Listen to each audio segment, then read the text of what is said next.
CPIM Thrissur ജില്ലാ കമ്മിറ്റിയുടെ അക്കൗണ്ടുകൾ ആദായനികുതി വകുപ്പ് മരവിപ്പിച്ചതിനെതിരെ ഇടതുമുന്നണിയുടെ നേതൃത്വത്തിൽ തൃശൂർ ജില്ലയിൽ വ്യാപകമായി പ്രതിഷേധ പ്രകടനവും പൊതുയോഗവും സംഘടിപ്പിച്ചു. 300ഓളം സ്ഥലങ്ങളിലാണ് വിവിധ ലോക്കൽ കമ്മിറ്റികളുടെ നേതൃത്വത്തിൽ പ്രതിഷേധ പരിപാടികൾ സംഘടിപ്പിച്ചത്. ലോക്സഭാ തെരഞ്ഞെടുപ്പ് ലക്ഷ്യമിട്ട് തൃശൂരിൽ ഇടതുമുന്നണിയെ തകർക്കാനാണ് കേന്ദ്ര അന്വേഷണ ഏജൻസികളുടെ നീക്കം. ഇതിന്റെ ഭാഗമായാണ് നിയമപരമായ നടപടിക്രമങ്ങൾ പാലിക്കാതെ CPIM തൃശൂർ ജില്ലാ കമ്മിറ്റിയുടെ അക്കൗണ്ടുകൾ ആദായ നികുതി വകുപ്പ് മരവിപ്പിച്ചത്. കേന്ദ്ര അന്വേഷണ ഏജൻസികളുടെ ഇത്തരം ജനാധിപത്യ വിരുദ്ധ നിലപാടിനെതിരെയാണ് തിങ്കളാഴ്ച വൈകിട്ട് തൃശൂർ ജില്ലയിൽ വ്യാപകമായി പ്രതിഷേധ പ്രകടനവും പ്രതിഷേധ യോഗവും സംഘടിപ്പിച്ചത്. ജില്ലയിൽ 300ഓളം കേന്ദ്രങ്ങളിലാണ് LDFന്റെ നേതൃത്വത്തിൽ പ്രതിഷേധ പരിപാടികൾ നടന്നത്. തൃശൂർ നഗരത്തിൽ പാട്ടുരാക്കൽ, കിഴക്കേക്കോട്ട, പടിഞ്ഞാറേക്കോട്ട തുടങ്ങിയ വിവിധ കേന്ദ്രങ്ങളിൽ പ്രതിഷേധ യോഗം നടന്നു.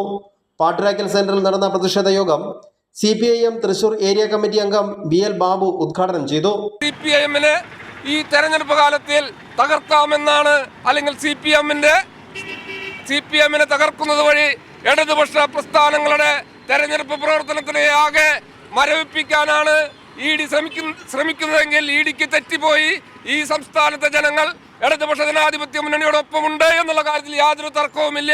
തൃശൂർ ജില്ലയിൽ അങ്ങോളം ഇങ്ങോളം പ്രധാന കേന്ദ്രങ്ങളിൽ നടന്ന പ്രതിഷേധ യോഗങ്ങളിൽ LDF പ്രവർത്തകരും നേതാക്കളും പങ്കെടുത്തു. കേന്ദ്ര അന്വേഷണ ഏജൻസികളുടെ ജനാധിപത്യ വിരുദ്ധ നിലപാടുകളെ പിന്തുണയ്ക്കുന്ന തൃശൂർ ജില്ലയിലെ കോൺഗ്രസ് നേതൃത്വത്തെ ജനങ്ങൾക്ക് മുന്നിൽ തുറന്നു കാണിക്കുക എന്നതും കൂടി ലക്ഷ്യമിട്ടാണ് പ്രതിഷേധം സംഘടിപ്പിച്ചത്. ഓരോ ലോക്കൽ കമ്മിറ്റികൾക്ക് കീഴിലും പ്രതിഷേധ പരിപാടി സംഘടിപ്പിച്ചത് ഏറ്റവും കൂടുതൽ പേർക്ക് പങ്കെടുക്കാൻ അവസരമൊരുക്കുക എന്ന ലക്ഷ്യത്തോടു കൂടിയായിരുന്നു. കൈരളി ന്യൂസ്, തൃശൂർ.